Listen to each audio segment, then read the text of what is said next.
So started my official software testing journey like 17 years ago, and every day has been interesting, learning new stuff. And for a printing technology graduate to work across companies like startups, enterprises, and then different products, different testing services and domains. It has been a long, interesting journey and hope to continue for a few more decades if possible.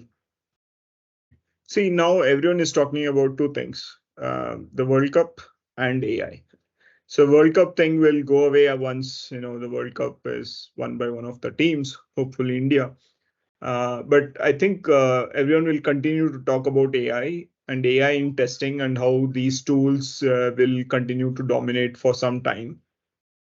But with all these tools coming in, which is not a big problem, but is a boon, is a good thing. At the same time, people have kind of forgotten the true testing skills. People have stopped questioning. People have stopped, thinking critically. People have somehow relied too much on these tools' output uh, and kind of mesmerized by the magic of these tools. So this talk that I'm going to present in ATH I want to focus on, hey, let us go back. Remember what testing is, why we are doing testing, and do you want to be dominated by these tools and make more mistakes? Or do you want to use these tools more like an assistant and do wonders in the journey of software testing? So let's go back and focus on the critical skills of testing, questioning, critical thinking, observation, note taking, and then planning, estimation, all of these, and see how we could, not just work with these AI tools, but also not forget the essence of true testing. So that's my hope in this talk. It is open for all, anyone in the software industry, the developers, the testers, the BAs, the leads, the managers, everyone. If you are mesmerized by AI, yeah, please come to this session where I'll not be talking too much on AI, but I'll be focusing on the real testing skills and how we should continue to focus on those skills. That's the essence of my talk. There are days when passion kicks you and wakes you up and all that stuff. That happened today. I saw one of the messages where they said, okay, we need you on this task and we need your help. So those kind of questions brings out the best and motivates me like, oh, wow, what problem can we solve today?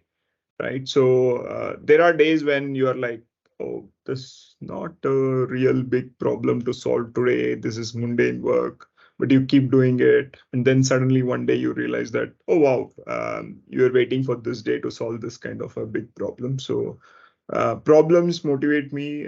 Solving them, of course, gives that joy. And helping others achieve their goals. I love motivating people to help achieve their goals. So that helps, keep pushing me towards every day saying, oh, wow, let's help one more person. Uh, See, when you spend like 17 plus years in the industry, right, you're bound to make a lot of mistakes. So I did my share of mistakes. I want to help others to avoid those mistakes and at the same time not be a blocker to them saying, hey, don't do this, but rather highlight them the pros and cons and let them make their own decisions. So I want to talk to people. I want to learn from all of them. So yeah, that's talking with people, solving problems, motivating others, kind of motivates me.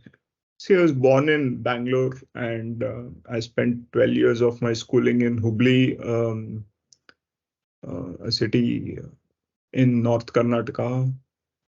Bangalore, lakhs and millions of people can complain about the traffic, but because I don't drive, so I don't complain about traffic. I love Bangalore weather. Uh, if you can if you have the patience to navigate through Bangalore traffic, you will definitely have patience to do anything in life, anything good in life.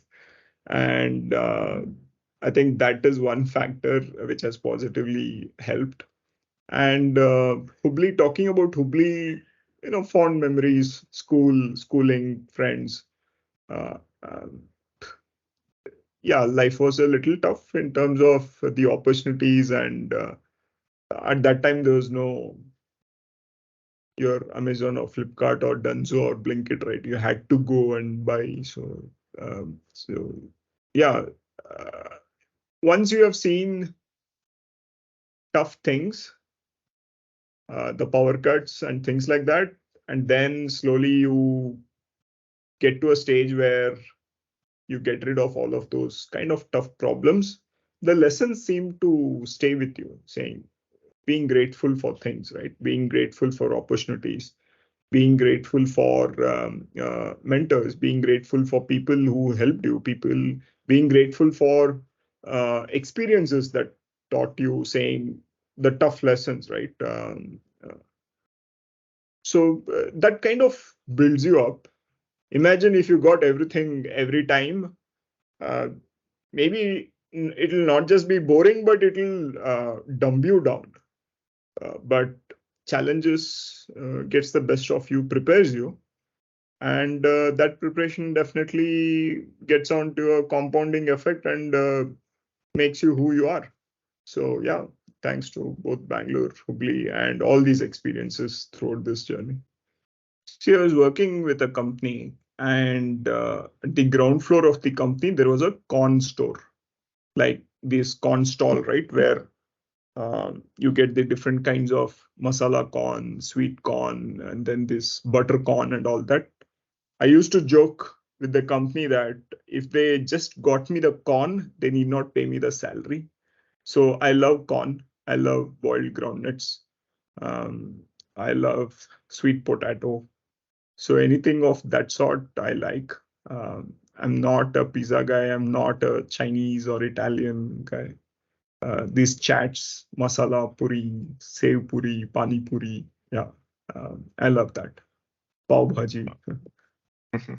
So I I organize a happy book reading session every Saturday where we summarize a book, a technical book, and then a personality development book, alternating Saturday, right? So we have crossed more than 130 sessions, but the formative years of my career, I would say I was very much influenced by Robin Sharma's books. The Monk Who Sold His Ferrari, The Greatness Guide, Part 1, Part 2, Who Would Cry If You Die, um, and then The Secret Letters by the Monk, right? So all these books, I think Robin Sharma played a very influential role in the growing years of my career. And two things that I remember and I followed a lot were, if not now, then when? That was one of the quotes. And second, relationships matter.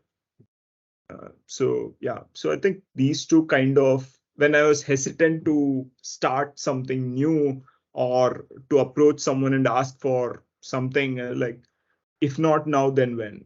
If not you, who else? Relationships matter. So, keep everyone happy, maintain those relationships. So those things stuck in my mind for a long time. And then, of course, with multiple books, each book gives you a different lesson. And sometimes rereading the book also gives you a different lesson. So, yeah, I see books as friends, and I have a lot of friends in my house, because anytime you might need the guidance of anyone, like any book. So I don't want to go buy it that time, but I would rather have it at my home, not read it, that's okay, but at least have it in my home so that if I need that, just go, it's just a few meters reach away.